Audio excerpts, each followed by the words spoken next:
అనవసరమైన స్నేహాలు, అనవసరమైన పొత్తులు, అనవసరంగా వ్యాపారాల్లో పార్ట్నర్షిప్లు కొంతమందికి తెలియదు.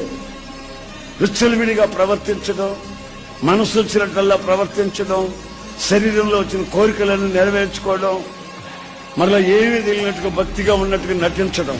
అయితే వార్నింగ్, హెచ్చరిక వస్తుంది.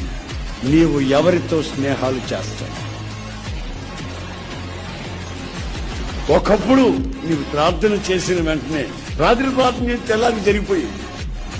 నువ్వు ప్రార్థన చేస్తే జబ్బులు బాగైపోయి, నువ్వు ప్రార్థన చేస్తే అనేకులకు మేళ్లు కలిగాయి.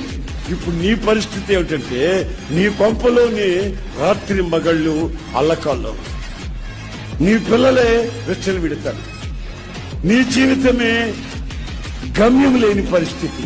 దీనికి కారణం ఏమై ఉంటుందంటే